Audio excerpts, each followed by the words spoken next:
हमारा finally student दरबार का सेशन नंबर 8 आज यहाँ पे हमारा स्टार्ट होने जा रहा है। टोटल 7 सेशन हम कंप्लीट कर चुके हैं। डेली हम यहाँ पे आधा घंटा पूरी की पूरी फैमिली के साथ यहाँ पर हम कुछ ना कुछ रिवाइज करते हैं और होप्स जो हमारे सेशन चल रहे हैं।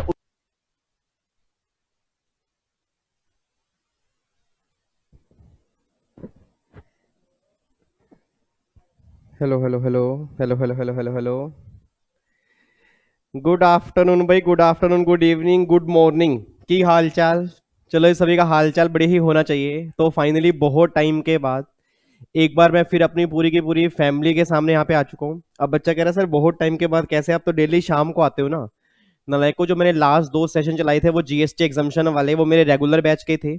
अच्छा, उसमें कुछ बच्चे कहते हैं सर वो एंट्री नंबर 14 के अंदर अमेंडमेंट है, तो ऑलरेडी वो हम स्टूडेंट दरबार के अंदर कर चुके हैं। बाकी जो भी आपके डाउट्स थे वो मैंने कमेंट बॉक्स के अंदर डाल दिए थे। इट मींस अब ये लगा लो जीएसटी के ना, जीएसटी के जितने भी आपके बैलेंस चैप्टर्स 18 घंटे की रिवीजन क्लास के अंदर बचे थे वो हमने कंप्लीट रिवाइज कर लिए ऑलमोस्ट। इट मींस अब मेरी तरफ से प्रोफेशनल के जितने बच्चे इंडिया में रहते हैं, चाहे मुझसे पढ़े हैं नहीं पढ़े, कंप्लीट रिवीजन आपकी हो चुकी है जी। रिवीजन भी हो चुकी है, प्रैक्टिकल क्वेश्चंस की भी भर भर के प्रैक्टिस हमने कर ली है। चाहे वो सीए के आरटीपी के हों, चाहे वो सीए वाले पास्ट एग्जाम के क्वेश्चंस हो, चाहे वो सीएस वाले क्वेश्चंस हो, चाहे आपके इंस्टीट्यूट ने जो क्वेश्चन बैंक इशू किया वो वाले क्वेश्चंस हो, ये सारे के सारे जीएसटी के बड़े बड़े प्रैक्टिकल क्वेश्चन जो है हमने शाम को स्टूडेंट दरबार के अंदर कंप्लीट किए। तो इंटरनेशनल टैक्सेशन वो मैंने रिवाइज करवा दिया आपको। जीएसटी की कंप्लीट रिवीजन 18 घंटे प्लस में बैलेंस टॉपिक स्टूडेंट दरबार के अंदर रिवाइज करवा दिए। जीएसटी के सारे प्रैक्टिकल क्वेश्चन रिवाइज करवा दिए। आपका सबसे मेन टॉपिक एग्जामिशन वाला जिसमें आपको डाउट थे, उसमें इंपॉर्टेंट एंट्री जो है वो सारी की सारी मैंने आपको रिवाइज करवा दी। उम्मीद करता हूं आप खुश होंगे, उम्मीद करता हूं आपको लग रहा होगा, उम्मीद करता हूं आपका कॉन्फिडेंस बड़ा होगा। आज की वीडियो में ना बस एक काम करके जाना, आज के कमेंट बॉक्स में ना ये जरूर मुझे बता के जाना कि जितने स्टूडेंट दरबार अभी तक हमने स्टार्टिंग से लगाए हैं उसका फायदा आपको हुआ है नहीं हुआ। मतलब सर बिलीव में मुझे इतना विश्वास है कि अगर एक बार आपने पहले सही ढंग से क्लासेस देखी है ना, और अगर आपने स्टूडेंट दरबार डेली अटेंड किए हैं, मेरा दिल ये बात कहता है कि एग्जाम में क्वेश्चन कहीं से भी बन जाए जीएसटी का, अब मेरा बच्चा गलती नहीं करके आएगा। तो सिंपल सी बात है, न्यू सिलेबस के अंदर 60 नंबर का जीएसटी है, कम से कम मैं ये मान रहा हूं कि 50 नंबर आपके जीएसटी में आने चाहिए, क्योंकि प्रेजेंटेशन कैसे करने वो बता दूंगा, बट आंसर आपके सारे सही होने चाहिए।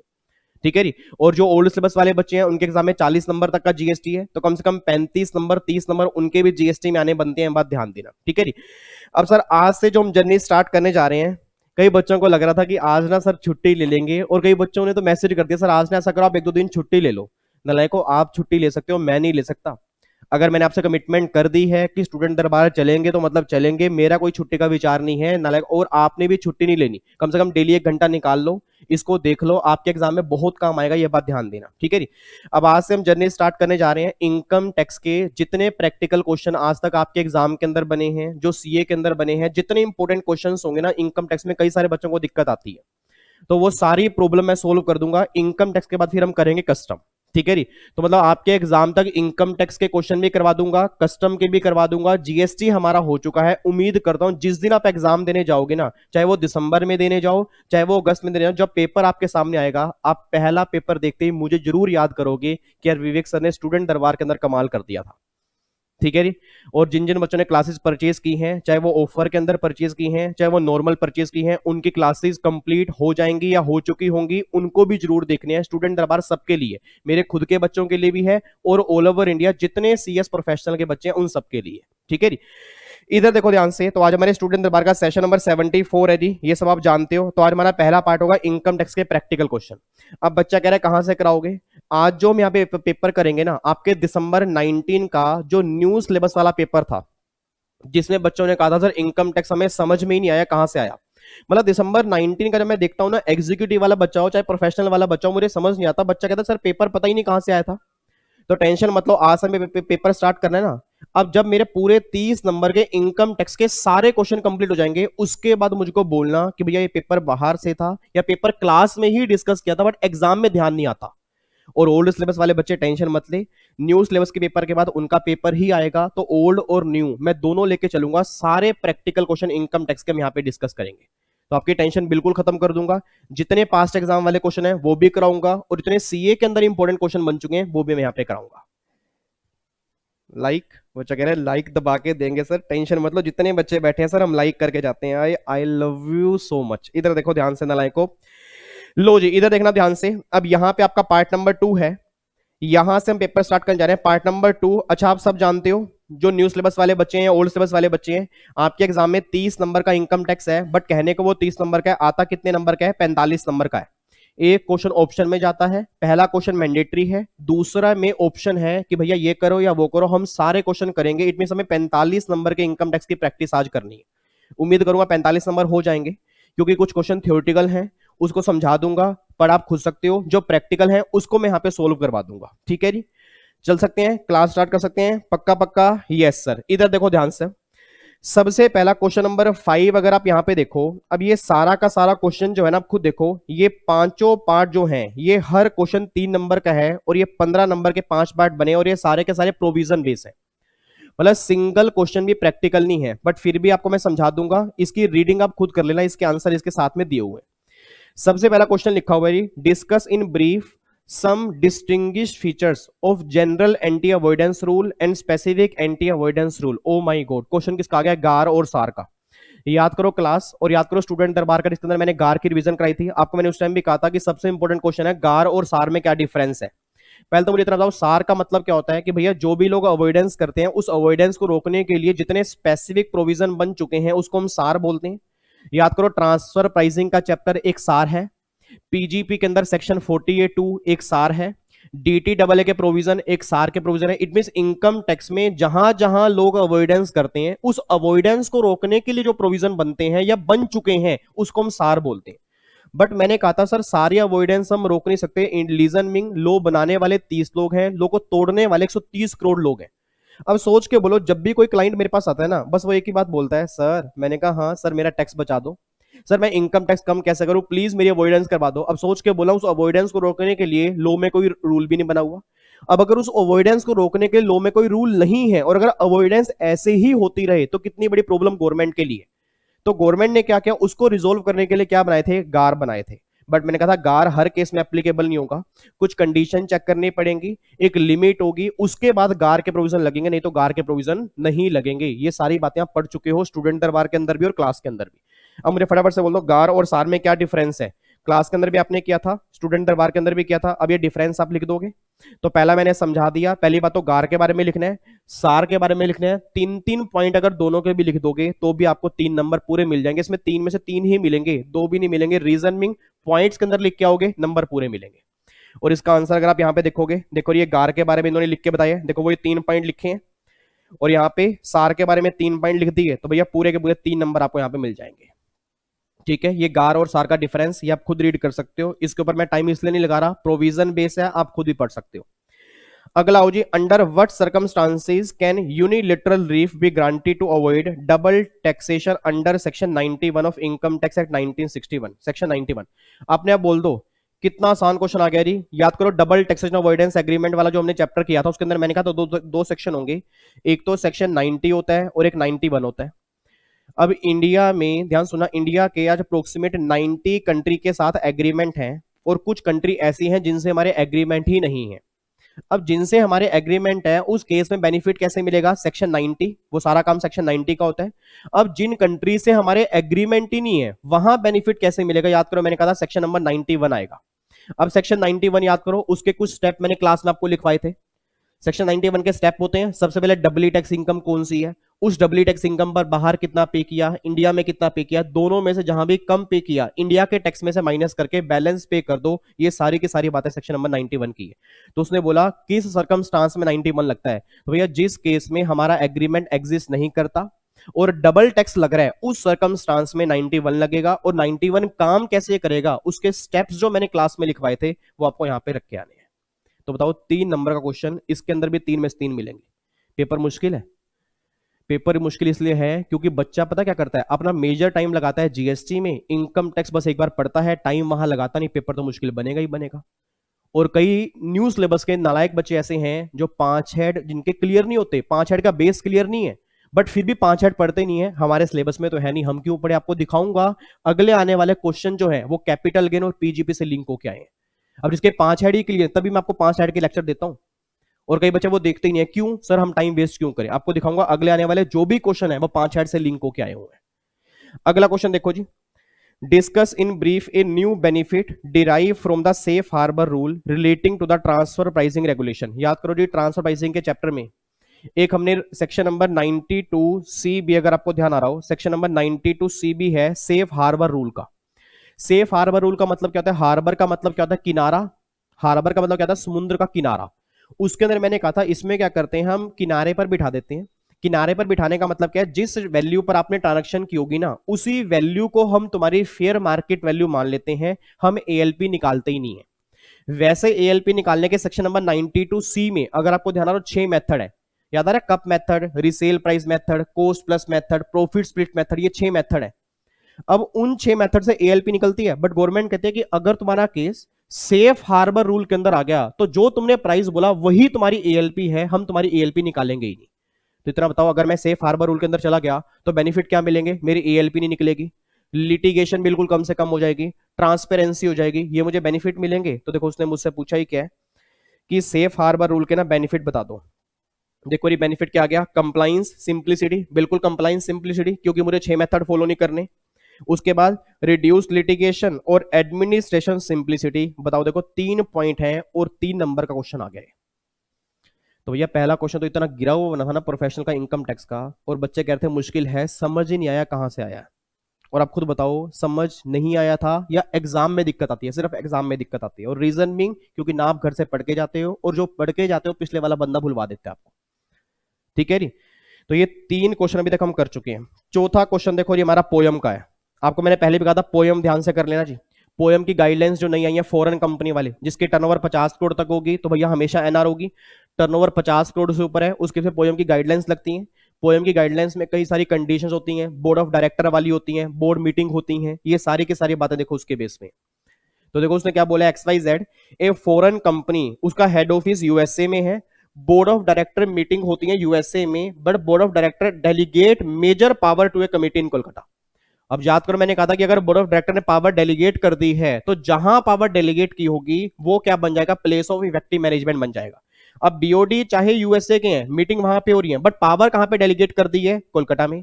तो अगर कलकत्ता में पावर डेलीगेट कर दिया तो अपने बोल देना पोयम कहां पे मानेंगे? यूएसए या कलकत्ता? कलकत्ता मानेंगे।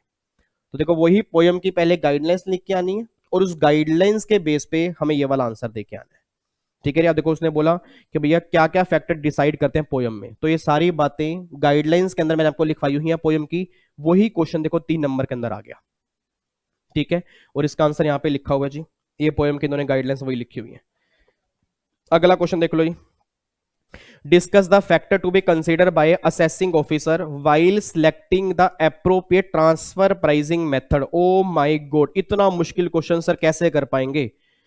इधर देखो ध्यान से नालायकों, फटाफट से मुझे बताओ, ट्रांसफर प्राइसिंग के चैप्टर में आपको मैंने कहा था कि जब भी आपके 6 मेथड होते हैं उस 6 में से कौन सा मोस्ट अप्रोप्रिएट मेथड है वो सिलेक्ट करना पड़ता है। एक बच्चा कहता है यार विवेक सर ना कमाल की बात कर रहे हैं, सर ने क्लास में कहा तो था कि कप मेथड सबसे बेस्ट मेथड है। मैंने क्या कहा था? कप मेथड सबसे बेस्ट मेथड है, but cup method he her case में फॉलो होगा, मैंने ये नहीं कहा था। मैंने कहा था 6 मेथड है, आपको ट्रांजैक्शन की नेचर देखनी पड़ेगी, उसकी क्लास देखनी पड़ेगी, ट्रांजैक्शन देखनी पड़ेगी, कस्टमर देखने पड़ेंगे, और जो आपने काम किया है उसको देखने के बाद ही पता लगेगा मोस्ट अप्रोप्रिएट कौन सा है। मैंने ये कहा था कप मेथड जो है वो नॉर्मली हर केस में फॉलो हो जाता है। तो देखो उसने क्या बोला कि भैया जो असेसिंग ऑफिसर मेथड सिलेक्ट करता है उसमें कौन कौन से फैक्टर वो कंसीडर करेगा। तो क्या करेगा? Nature of transaction, class of transaction, service sector है या गुड्स वाला सेक्टर है, ये देखो सारी बातें वही, nature and class of transaction, class of associate enterprise, availability, coverage, liability of data. ठीक है, degree of comparability, existence between the international transaction. ये सारी बातें आपको देखनी पड़ेंगी, उसके बाद ही आप बता पाओगे कौन सा मोस्ट अप्रोप्रिएट मेथड है इस ट्रांजैक्शन में यूज करके हमें एएलपी निकालनी है। और आपको मैं बताऊं, जब आप बुक खोलोगे ट्रांसफर प्राइसिंग के चैप्टर में आओगे, ठीक है, जहां पे आपका लिखा होगा ना सेक्शन नंबर 92 सी, उसका पहला क्लोज जो होगा उसके ऊपर वाले पैराग्राफ में ही देखना, ये सारी बातें आपको मिल जाएंगी। ठीक है जी, तो ये 15 नंबर का क्वेश्चन था पहला। इसमें टाइम कितना लगा? समझने में लगे मैक्सिमम हमारे 8 मिनट, लिखने में लगा लो 15 मिनट, 10 से 15 मिनट लगेंगे। तो भैया पहला क्वेश्चन जो है ना अप्रोक्सीमेट आधे घंटे में सोल्व हो जाएगा, और हो भी जाना चाहिए। मैक्सिमम 40 मिनट लगा लो, लिखने में टाइम लगता है, बट पहली बात तो इसका आंसर पता हो तभी लिख पाओगे। अगर आंसर ही समझ में नहीं आ रहा, आप सोच ही गलत रहे हो, तो लिख के भी आप गलत आओगे। कोई दिक्कत तो नहीं है इन पांचों क्वेश्चन में? पक्का पक्का? अगर कोई डाउट हो फिर भी कमेंट बॉक्स में डाल देना कि सर इसमें डाउट है, उसको मैं रिजोल्व कर दूंगा। ठीक है, लो जी, अब जो अगले क्वेश्चन है ना, अब इन क्वेश्चन को करने के अंदर मजा आएगा। अब ये हमारे प्रैक्टिकल क्वेश्चन आएंगे। यहां से आ जाओ क्वेश्चन नंबर 6। देखो उसने क्या बोला है, attempt all parts of either question 6 और 6A। मतलब या तो क्वेश्चन 6 के सारे पार्ट अटेम्प्ट कर लो या 6A के सारे पार्ट अटेम्प्ट कर लो। बच्चा कहता है सर ऐसा नहीं कर सकते कि 6 का जो आता है वो कर लें, फिर 6A का जो आता है वो कर लें और नंबर हमें पूरे मिल जाए। ऐसा जरूर होगा नालायक, ऐसा बिल्कुल होगा। इधर देखो ध्यान से, या तो 6 पूरा करके आना है या 6A पूरा करके आना है। ऐसा नहीं है कि दोनों में से कोई भी ऑप्शन, ऐसा नहीं है। क्वेश्चन ऑप्शन है, क्वेश्चन के पार्ट ऑप्शन में नहीं है। सबसे पहला देखो री, ये देखो क्वेश्चन है पीजीबीपी का और जो फर्म की टैक्सेशन है उसका है। अब यहां पे एक बार चेक करना, एबीसी एंड कंपनी से पार्टनरशिप फर्म, एक पार्टनरशिप फर्म है, उसमें 4 पार्टनर हैं। Partnership deed provide the remuneration 4 lakh और पार्टनर का इंटरेस्ट दे रही है 12%, और 12% ही इंटरेस्ट अलाउड होता है। 12% इंटरेस्ट दे रहे हैं, कोई दिक्कत वाली बात ही नहीं है। Profit for the year ended 31 March 19 1 lakh, net profit दिया 1 लाख रुपए। आफ्टर, ध्यान रखना, after arriving the following adjustment, मतलब ये एडजस्टमेंट इस प्रॉफिट में हम कर चुके हैं, ये एडजस्टमेंट इस प्रॉफिट में हम कर चुके हैं। एक बार दोबारा बोलो, ये एडजस्टमेंट इस प्रॉफिट में हम कर चुके हैं। बच्चा कह रहा है सर 3 बार आपने बोला, क्यों बोला 3 बार? इसलिए बोला क्योंकि जब मुझे, याद करो सेक्शन 40B के जब बुक प्रॉफिट निकालने पड़ते हैं ना, तो बुक प्रॉफिट के अंदर मैंने कहा था कि जो प्रॉफिट नेट प्रॉफिट है वो, और जो आपने डेबिट की है रेम्यूनरेशन, वो आपको एड बैक करनी पड़ेगी, तभी आपको बुक प्रॉफिट निकल के आएंगे। रीजन मीन, क्योंकि जो आपने रेम्यूनरेशन डेबिट की है, मुझे क्या पता वो सही किया गलत की। सर ये तो पार्टनरशिप फर्म ने अपनी मर्जी से डेबिट कर दी होगी ना 4 लाख। अब जो 40B में एलिजिबिलिटी की लिमिट है, उसके बेस पे ही तो पता लगेगा कि ये 4 लाख सही है या गलत है। बच्चा कह रहा है बात तो सही है। एक बच्चा बोल पड़ा, कहता है यार सर हमारी आवाज सुन रहे हैं क्या? अगर मैं सर से क्वेश्चन पूछूं कि बिफोर की जगह आफ्टर होता तो फिर हम क्या करते? अगर ये आफ्टर की जगह बिफोर होता ना, तो इट मींस ये एडजस्टमेंट आपने की ही नहीं थी, फिर यही प्रॉफिट आपके बुक प्रॉफिट बन जाते। बट आपने एडजस्टमेंट कर दी है ना। आपको मैं एक क्वेश्चन दिखाऊंगा, एक क्वेश्चन बना है जिसमें यहाँ पे बिफोर लिखा हुआ है, यहाँ पे आफ्टर है ना। एक क्वेश्चन दिखाऊंगा उसमें बिफोर लिखा हुआ है, तो आपके सारे डाउट्स खत्म हो जाएंगे, टेंशन मत लो। इधर देखो ध्यान से, अब ये 1 लाख रुपए आफ्टर है भैया, रेम्यूनरेशन यहाँ पे डेबिट किया 4 लाख, तो क्या करना पड़ेगा? Add back. एड बैक क्यों करना पड़ेगा? हमने माइनस कर दी होगी, हमने माइनस अपनी मर्जी से कर दी होगी। क्या पता इतनी माइनस होनी ना हो, क्या पता कोई ज्यादा लिमिट अलाउड हो, क्या पता कम लिमिट अलाउड हो, निकालनी पड़ेगी ना बुक प्रॉफिट के अकॉर्डिंग। तो पहले तो 4 लाख ऐड कर दो। इंटरेस्ट का कुछ नहीं करूंगा, रीजन मीन क्योंकि 12% डेबिट किया, 12 ही डेबिट होना चाहिए, इसको हम एड बैक नहीं करेंगे। उसके बाद म्युनिसिपल टैक्स हाउस प्रॉपर्टी के ऐड कर दो, आपने डेबिट कर दिए होंगे। और फिर रेंट रिसीव, आपने इसको ऐड किया होगा। रेंट रिसीव ऐड क्यों किया होगा? क्योंकि आपने क्रेडिट कर दिया होगा, क्रेडिट करने से इनकम बढ़ती है, हमें माइनस करनी होगी। अब ये एडजस्टमेंट करने के बाद ना आपके बुक प्रॉफिट निकल के आएंगे। बच्चा कहता है सर बुक प्रॉफिट कितने आएंगे? मेरा कैलकुलेटर कहाँ है? हे भगवान जी मेरा कैलकुलेटर कहाँ है? वो पड़ा, मेरा कैलकुलेटर वो पड़ा, 1 मिनट मैं ले आऊं। बच्चा कह रहा है हाँ हाँ सर ले आओ, ये लो मैं ले आया। ओके ये लो जी। अब एक बार चेक करना है, यहाँ पे 1 लाख रुपए प्लस में 4 लाख और प्लस में 5,000 माइनस में 50,000, तो आपके बुक प्रॉफिट आ रहे हैं 4,55,000 रुपए के बुक प्रॉफिट आ रहे हैं जी। 4,55,000 रुपए के बुक प्रॉफिट आ रहे हैं। आपके कितने आ रहे हैं? देखो ये रहा, 4,55,000 रुपए के बुक प्रॉफिट आ रहे हैं। 1 लाख में 4,05,000 ऐड किया और 4,55 के बुक प्रॉफिट आ गए। अब अगर ये 4,55 के बुक प्रॉफिट आ गए तो अपने बोल देना, अब इस 4,55 के मैं 2 टुकड़े करूंगा। सर आप 2 टुकड़े करोगे? 2 टुकड़े आप क्यों करोगे? याद करो पहले 3 लाख के बुक प्रॉफिट अलग करते हैं और बैलेंस अलग करते हैं। तो पहले 3 लाख का 90%, ये आ गया 2,70,000 रुपए, और ये बैलेंस बचे मेरे ख्याल से 1,55,000 रुपए। तो 1,55 का 60%, इसका 60% कितना आएगा? ये आएगा 93,000। अब ये 93 प्लस में 270, ये 3,63,000 रुपए की रेम्यूनरेशन अलाउड है, जबकि डेबिट आपने 4 लाख की हुई थी। हम, मुझे नहीं पता आपको समझ में आ रहा है नहीं आ रहा। अब जिन बच्चों ने एग्जीक्यूटिव में 5 हेड अच्छे से किए हुए हैं उन्हें समझ में आ रहा होगा, और अगर 5 हेड नहीं भी किए, कम से कम पार्टनरशिप फर्म की टैक्सेशन तो आपने की होगी ना 40B, उसके अंदर तो आपने कॉन्सेप्ट किया होगा, तो याद करो क्लास के अंदर भी किया था हमने, और एग्जीक्यूटिव में तो आपने बहुत बढ़िया तरीके से किया ही था पूरा डिटेल में पीजीपी। ठीक है नी। तो ये 3,63,000 रुपए देखो यहाँ पे आ रहा है। अब अपने बोल देना अलाउड कितनी है, 3,63,000 रुपए अलाउड है, और बाकी जो होगी वो डिसअलाउड हो जाएगी। उसने मुझसे मांगा क्या, उसने मांगा है क्या मांगे, बुक प्रॉफिट मांगे हैं, और रेमुनरेशन कितनी अलाउड होगी।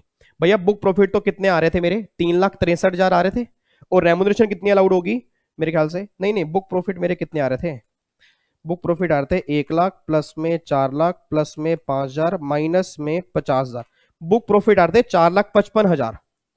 ये बुक प्रॉफिट है, और रेमुनरेशन अलाउड है 3,63,000 पे, ये अलाउड है। तो ये दोनों आंसर लिख के आने हैं, क्वेश्चन 5 नंबर का है। प्रेजेंटेशन कैसे करनी है सर, प्रेजेंटेशन वही जो मैंने आपको क्लास के अंदर बताई थी, ये देखो वही टेबल फॉर्म के अंदर। याद करो पीजीपी का मैंने कहा था ना कि नेट प्रॉफिट, फिर जो खर्चे डेबिट किए हुए थे, डेबिट नहीं होने चाहिए थे, एडबैक करते हो, जो डेबिट होने चाहिए थे, डेबिट नहीं किए थे, उसको माइनस करने हैं।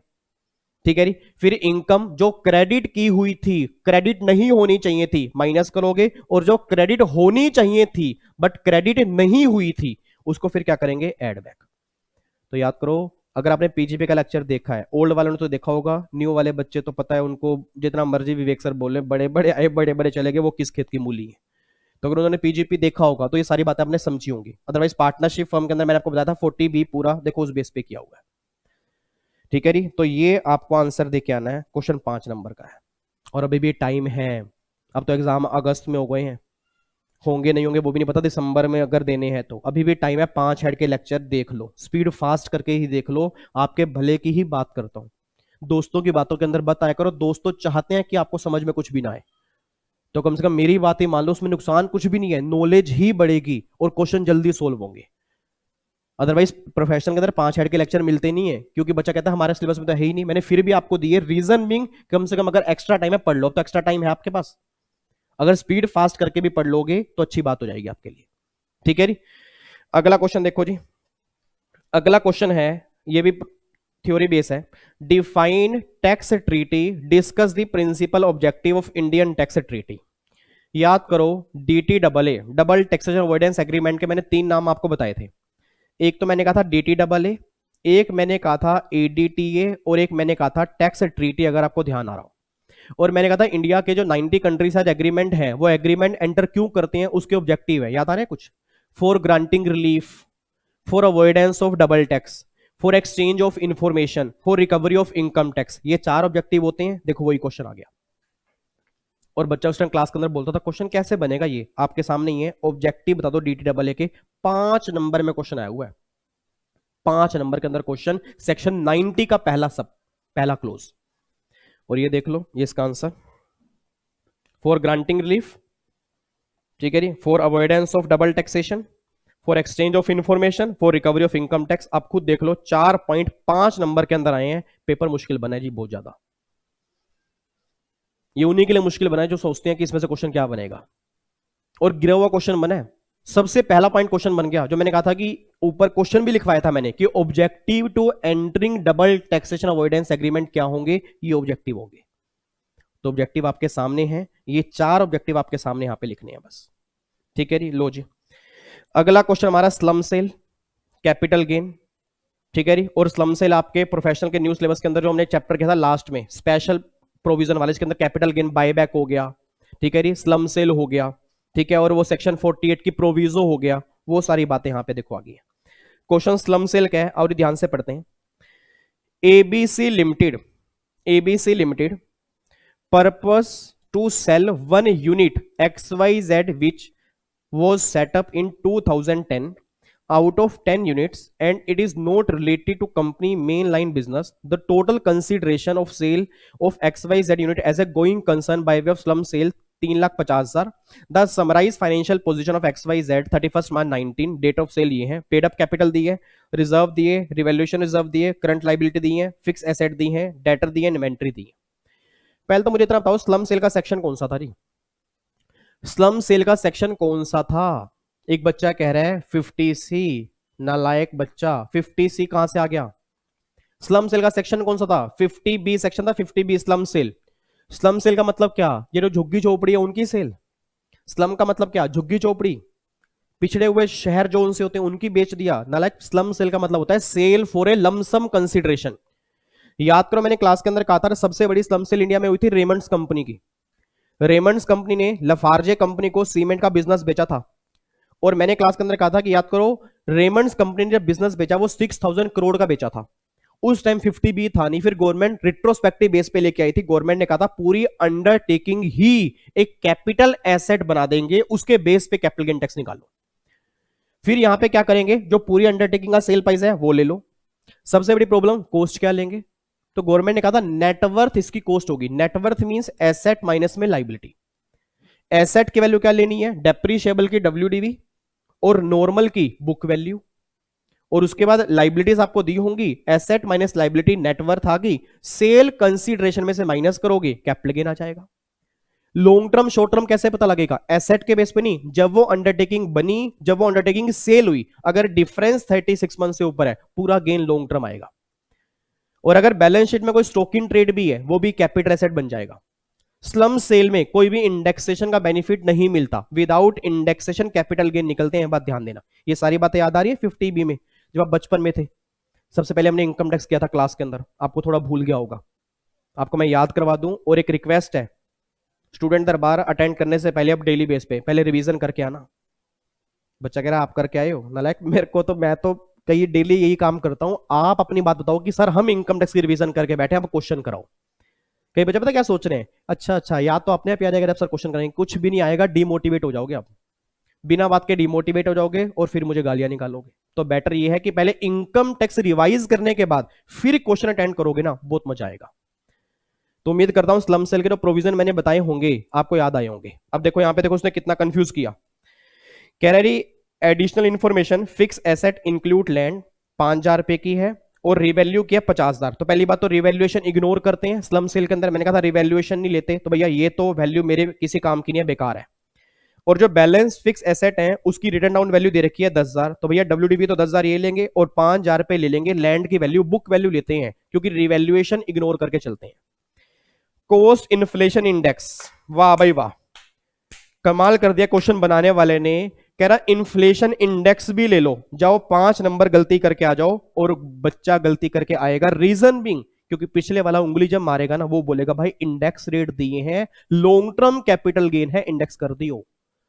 समझा देना उसको कि भाई 50 बी में सर ने समझाया था इंडेक्सेशन नहीं होता, तो ये इंडेक्सेशन के रेट भी मेरे किसी काम के नहीं है। अब देखो कितनी कमाल की बात, दो दो चीजें उसने, एक तो रिवैल्यूएशन यहां कंफ्यूज किया, और सबसे बड़ा कंफ्यूज किया इंडेक्स रेट देकर जो आप गलती करके आओगे। तो इंडेक्स रेट मैंने क्रॉस कर दिए। अब भैया एसेट कितने की बची, फिक्स एसेट यहां पे बची है 10,000, 10,000 की तो उसकी डब्ल्यूडीवी है, 5,000 की लैंड की वैल्यू है, डेटर 40,000 के हैं, इन्वेंट्री 40,000 की है, और लाइबिलिटी 30,000 की लाइबिलिटी है जो माइनस करनी है। तो नेटवर्थ कितनी आएगी, 10,000 प्लस में 5,000 प्लस में 40,000 प्लस में 40,000 माइनस में 30,000, तो मेरे ख्याल से नेटवर्थ आ जाएगी 65,000 रुपए की नेटवर्थ आएगी। ठीक है जी, एक बार चेक करें, ये लो क्वेश्चन, ये रहा जी 10,000 फिक्स 1,000 की डब्ल्यूडीबी, ये कॉस्ट प्राइस 5,000, 40 40 माइनस में 30, देखो 65,000 रुपए की नेटवर्थ आ गई, ये 65,000 रुपए की नेटवर्थ आ गई। सेल कंसिडरेशन कितना है 3,50,000, तो नेटवर्थ कितनी है 65,000। सर इंडेक्स तो कर दो इंडेक्स, कर दू क्वेश्चन गलत, ये नहीं करना, नहीं करना, स्लम सेल में इंडेक्सेशन नहीं करते। तो 65,000 माइनस करूंगा 2,85,000 रुपए, ये क्वेश्चन देखो 5 नंबर का था जी। सर न्यू सिलेबस का पेपर तो ऐसा बना था 80 प्लस मार्क्स आने चाहिए थे, 80 प्लस मार्क्स। सर कितने हाईएस्ट थे, मेरे बच्चे के 78 थे, मतलब मैं अपने ये नहीं बोलूंगा मेरे बच्चे के, उसकी खुद की मेहनत के 78 मार्क्स है। बट मैं चाहता हूं इस बार बच्चे कुछ ऐसे निकल के आए, क्योंकि हमने एफर्ट्स बहुत ज्यादा किए हैं इस बार। मैंने स्टूडेंट दरबार इतने ज्यादा तो सोचे भी नहीं थे, वैसे मैंने सोचा था 50 तक लगाऊंगा बस, कि एग्जाम तक लगाऊंगा, बट एग्जाम पोस्टपोन हो गए, तो ये 74th हमारा स्टूडेंट दरबार हो गया। और जबकि प्रोफेशनल के अलग चल रहे हैं, एग्जीक्यूटिव के अलग चल रहे हैं। और अगर इस बार भी अगर 70 80 प्लस मार्क्स ज्यादा बच्चों के नहीं आए ना, तो फिर जितने मर्जी एफर्ट्स लगा लूं मैं, फिर तो बच्चा मेहनत ही नहीं करेगा फिर। ठीक है जी, तो ये 5 नंबर क्वेश्चन था, बताओ इस 5 नंबर देखो उसने वही लिखा है, रिवैल्यूएशन इग्नोर करनी है और स्लम सेल में इंडेक्सेशन नहीं देनी, ये 2 वर्किंग नोट्स बना के आने थे बस, और ये प्रेजेंटेशन थी। ठीक है जी, इसमें कोई दिक्कत तो नहीं है, पक्का पक्का। आगे बढ़ सकते हैं जी। बच्चा कह रहा है यस सर। लो जी, अब आगे देखो, अगला क्वेश्चन फिर 6A आ गया जी। अब इट मींस ये लगा लो 30 नंबर तो हमारे पूरे हो चुके हैं, और 30 में से मुश्किल था, 30 में से मुश्किल था सर, कुछ मुश्किल नहीं था। नाले को कौन सा मुश्किल था? मेरे अकॉर्डिंग आपको जो मुश्किल लग सकता है इन तीनों में तो कोई भी नहीं लग सकता। हाँ, जिसको टैक्स ट्रीटी पता है, ये DTAA है। कई बच्चे कहते हैं टैक्स ट्रीटी पता नहीं क्या होती है सर। DTAA के अपनी नोटबुक खोल के देख लेना, 3 नाम लिखवाए हैं, DTAA, ADTA, टैक्स ट्रीटी। देखो वही वाला क्वेश्चन आया हुआ है। जो मुश्किल लग सकता था ना आपको, वो पहले क्वेश्चन में थ्योरी बेस वाला क्वेश्चन जो था, इसमें से जो मुश्किल लग सकता था वो सिर्फ एक, जो मुझे लग रहा है, सेफ हार्बर रूल, ये आपको मुश्किल लग सकता था, बाकी कोई मुश्किल नहीं है। ठीक है जी। अब लो जी, अगला 6A पर आ जाओ, लास्ट क्वेश्चन। 6A का पहला क्वेश्चन तो है, वो कह रहे हैं जी, how is the assessment to be going to be effected, discuss the method to be applied to arrive at the online price. मतलब इसमें कौन सा मेथड लगना है ट्रांसफर प्राइस निकालने के लिए, मतलब ALP निकालने के लिए। देखो जी, ABC limited is a foreign subsidiary company of XYZ limited sell refrigerator to ABC limited. मतलब XYZ उसको रेफ्रिजरेटर 10,000 रुपए का दे रही है, ठीक है जी, each for sale to its dealer in Singapore. In other state, XYZ is directly selling to their dealer 12,000 with a warranty 1 year 500. ABC Limited does not offer such warranty or quantity sold to US 8,000 unit and to dealer 3,000 unit. It means ABC को 8,000 unit दे रही है, XYZ को 3,000 unit दे रही है, और वहां पे warranty है, वहां वारंटी नहीं है, वहां 10,000 रुपए का या 12,000 रुपए का है। कौन सा मेथड है? अपने बोल दो, that is comparable uncontrolled price method.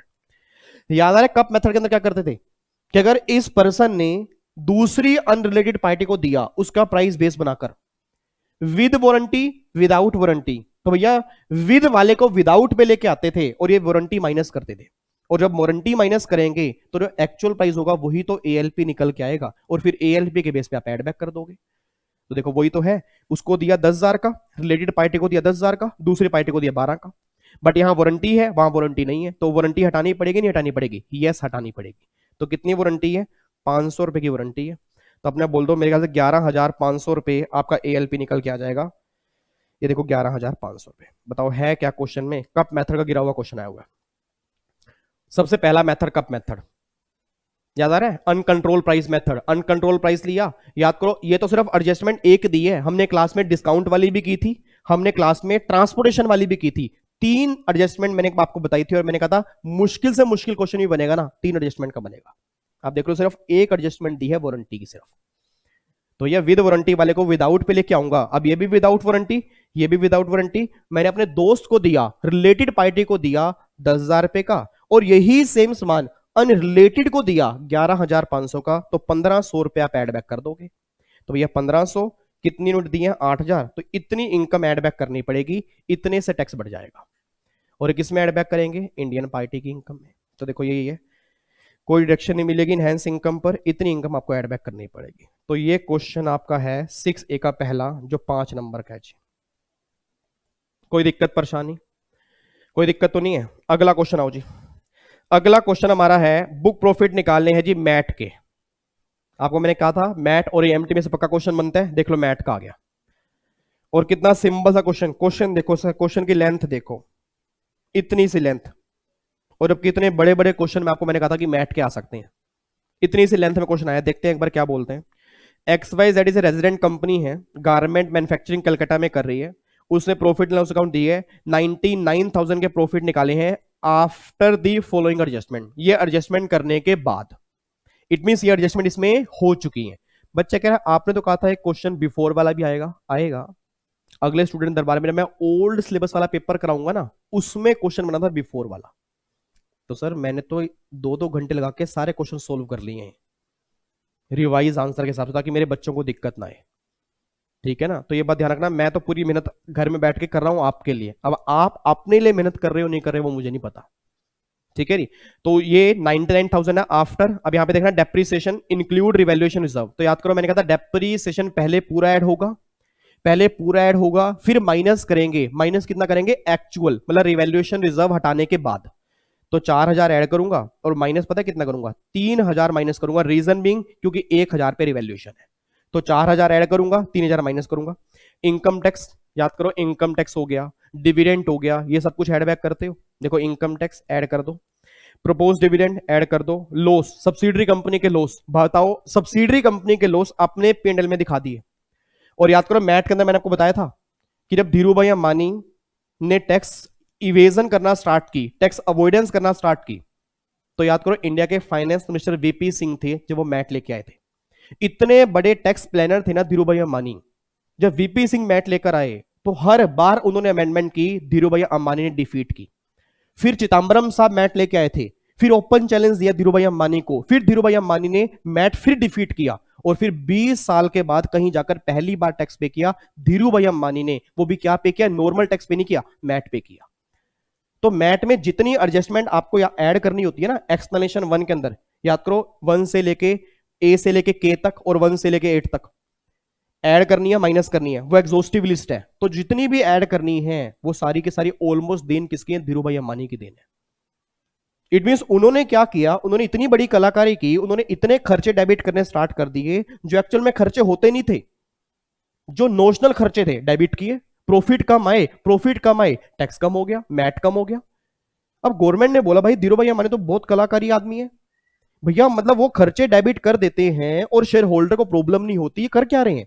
जब उनको पता लगा कि ये कर क्या रहे हैं, नोशनल खर्चे डेबिट कर रहे हैं, तो उन्होंने क्या किया, 115 जेबी मैट में एक्सप्लेनेशन 1 ऐड कर दी कि जो तुम्हारे प्रॉफिट तुमने दिखाए हैं उसमें ये पॉइंट हम ऐड करेंगे, ये माइनस करेंगे, फिर जो बुक प्रॉफिट निकल के आएगा उस पर तुम मैट पे करोगे। तो ये वही एडजस्टमेंट है, ये वही एडजस्टमेंट है जो मैंने कहा था एग्जॉस्टिव लिस्ट आपको मैंने बताई थी ना, आप चेक कर लेना, उसमें सारी दी है। सब्सिडरी कंपनी के लॉस मैंने अपने P&L में क्यों डेबिट कर दिए, कंपनी एक सेपरेट लीगल एंटिटी है, उसके लॉस तुम्हारी कंपनी में क्या कर रहे हैं। इट मींस तुमने प्रॉफिट कम करने की कोशिश की है, उसको ऐड बैक करो। तो ऐड बैक करूंगा, loss of subsidiary company, interest on term loan from nationalised bank not yet paid, इसका कोई ट्रीटमेंट नहीं होगा, क्योंकि ये चेक कर लेना उसमें कहीं पर भी जो आइटम्स हमें ऐड बैक करनी होती हैं उसमें कहीं भी इंटरेस्ट की बात नहीं है, तो इसका कोई ट्रीटमेंट नहीं हमें करना। और dividend receive from C limited, तो ये हमें क्या करना पड़ेगा, माइनस करना पड़ेगा, माइनस वाले पॉइंट के अंदर डिविडेंड दिया होगा ना, इसको माइनस करना पड़ेगा। अब ये सारा आप निकाल लो, मैट कितना आ रहा है, मैट आ रहा है 99,000 और प्लस में 4,000, इनकम टैक्स 3,000, 5,000, 2,000 माइनस में 1,000, तो 1,12,000 रुपए का बुक प्रॉफिट मेरे ख्याल से आ रहा है जी, 1,12,000 रुपए का बुक प्रॉफिट आ रहा है शायद, 1,12,000। अच्छा डेप्रिसिएशन भी तो माइनस करना है, ये 3,000 रुपए, 1,09,000 रुपए, ये देखो ये 1,09,000 रुपए आ गया। एक बार दोबारा समझा दूं, एक बार घर जाके नोटबुक खोल लेना आज, क्योंकि आपने बहुत टाइम से खोली भी नहीं होगी, रिवीजन पता नहीं आपने कब की होगी। अभी भी बोल रहा हूं, अगले पेपर में आने से पहले इनकम टैक्स की रिवीजन डेली बेस पे स्टार्ट कर दो। पहले जीएसटी हमने खत्म किया, अब इनकम टैक्स करेंगे, रिवीजन साथ साथ आपकी चलनी चाहिए, तभी समझ में आएगा, नहीं तो मैं तो पढ़ा के चला जाऊंगा, ना तो आपको समझ में आएगा, ना फिर आपका डेली आने का मन करेगा, रीजन मीन क्योंकि आपको लगेगा मुझे कुछ समझ तो आ ही नहीं रहा। तो रिवीजन पहले करके आओगे, सब कुछ समझ में आएगा। तो मैंने आपको लिखवाई थी ना टेबल, उसमें आप देख लेना जी, डेप्रिसिएशन पहले पूरा ऐड करते हैं, रिवैल्यूएशन हटाने के बाद माइनस करते हैं, इनकम टैक्स, डिविडेंड, लॉस, ये सब कुछ ऐड करते हैं। इंटरेस्ट उसमें कहीं पर भी लिस्ट में नहीं है, वो लिस्ट एग्जॉस्टिव है, तो कोई ट्रीटमेंट नहीं है। डिविडेंड याद करो 1 से लेके 8 तक जो पॉइंट माइनस करते हैं उसमें लिखा था डिविडेंड, तो माइनस कर दिया, तो बुक प्रॉफिट आ गया 1,09,000 रुपए। और मैट का रेट अब नया कितना है, 18.5 या 15%, 15% इन्होंने लगाया 18.5, तो क्वेश्चन पुराना है ना, उस टाइम 18.5 था, फाइनेंस एक्ट 19 से रेट चेंज हो गया, तो यहां पे 15% लगा दोगे। और इसका अब आंसर कितना बनेगा, अगर मैं 15% लगाता हूं, 1,09,000 का 15% आएगा 16,350 प्लस में 4% सेस, 17,000 इसका आंसर आएगा जी, आफ्टर राउंड ऑफ करने के बाद इतना इसका मैट आएगा, बस ये इसको मैट पे करना है, ठीक है जी, ये इसको मैट पे करना है। अब जाके क्वेश्चन हो गया जी, ठीक है जी, ये क्वेश्चन मैट का था, ठीक है। तो अगर किसी ने 6A ऑप्शन चूज किया होगा तो पहला क्वेश्चन किसका है, ये वाला क्वेश्चन किसका है, ALP का कप मेथड का, ये क्वेश्चन किसका है, मैट का। तीसरा क्वेश्चन हमारा अदर सोर्स का है, गिफ्ट की टैक्सेशन, गिफ्ट के टैक्सेशन वाला क्वेश्चन है। देखो ये क्या लिखा है, ABC limited is public limited company but share are not listed in any stock exchange in India. 1 January 19 the company issue 10 lakh share, face value 10 per share है, FMV 130 रुपए है और इशू प्राइस 150 रुपए है। आपने बोल देना FMV 130 है, इशू प्राइस 150 है, तो यह डिफरेंस कितना आ रहा है, 20 रुपए आ रहा है। तो भैया 20 रुपए का मल्टीप्लाई करके आप अदर सोर्स की इनकम निकाल दो। ये देखो 20 रुपए पर शेयर और 10 लाख शेयर हैं तो 200 लाख रुपए आपका क्या हो गया, शेयर प्रीमियम आ गया। तो आपका देखो such liability arises only when share issued as resident, rupees 200 lakh will be treated as income from other source. याद करो 57 जो हमने सेक्शन किया था उसके अंदर था ना, शेयर अगर प्रीमियम पे आप इशू करते हो तो उस केस में जो आपका इशू प्राइस होता है, ये आपका इशू प्राइस आ गया, और जो फेयर मार्केट वैल्यू, इन दोनों का जो डिफरेंस होता है वो अदर सोर्स की इनकम बन जाता है। तो भैया 130 माइनस 150 20 और 10 लाख शेयर है तो 10 मल्टीप्लाई 20 200 लाख ही तो हो गया, ये अदर सोर्स की इनकम बन जाएगा आपका। ये क्वेश्चन 5 नंबर का था। रेजिडेंट को और नॉन रेजिडेंट को और वेंचर कैपिटल, इसमें तो एग्जाम्प्ट है जी, इसमें एग्जाम्प्ट है क्योंकि सेक्शन याद करो तब लगता था सिर्फ अगर रेजिडेंट को इशू की है, क्योंकि नॉन रेजिडेंट और वेंचर कैपिटल अंडरटेकिंग मैंने कहा था एनआर वाले केस में तो वैसे ही लगाते, रीजन मीन क्योंकि बाहर से फॉरेन रिजर्व आता है, और अगर बाहर से रिजर्व आएगा उसके हाथ में टैक्सेबल कर दिया तो एनआर का भी इंडिया में आएगा ही नहीं। तो ये दोनों अंडरटेकिंग जो है ये एग्जाम्प्ट है, रेजिडेंट वाले केस में इनकम सिर्फ निकल के आएगी। तो ये क्वेश्चन कितने नंबर का है, 5। तो अब जाके ये क्वेश्चन हमारे 45 नंबर का इनकम टैक्स था जो हो चुका है। ठीक है जी, मैंने स्पीड थोड़ी इसलिए फास्ट रखी है क्योंकि क्वेश्चन खास मुश्किल थे नहीं, 2 क्वेश्चन बस बढ़िया थे, एक तो 40B पार्टनरशिप फर्म वाला और एक मैट वाला, बाकी स्लम सेल वाला बिल्कुल गिरा हुआ क्वेश्चन था, कप मेथड वाला बिल्कुल गिरा हुआ क्वेश्चन था, और बाकी सारे तो प्रोविजन बेसिस थे, प्रैक्टिकल तो थे ही नहीं। तो इनकम टैक्स में ना 30 नंबर में से आप ये मानो 30 नंबर में से मैक्सिमम कह रहा हूं मैक्सिमम 15 नंबर के प्रैक्टिकल बनेंगे, 15 के थ्योरी ही बनेगी। और वो थ्योरी कहां से बनेगी वो मेन बात है, वो तो आपको लिखनी पड़ेगी ना तभी नंबर मिलेंगे। 15 के प्रैक्टिकल तो मैट हो गया, एएमटी हो गया, डिविडेंड की टैक्सेशन हो गया, गिफ्ट की टैक्सेशन हो गया, स्लम सेल हो गया, तो ये आपके बस मेन मेन चैप्टर जो है, बायबैक हो गया, इसमें से प्रैक्टिकल बनेंगे बस, बाकी प्रैक्टिकल वाले वो चांसेस कम है। ठीक है जी, लो जी, तो फाइनली अब जाके ये हमारा पहला पेपर दिसंबर 19 वाला न्यू सिलेबस वाला खत्म हो गया।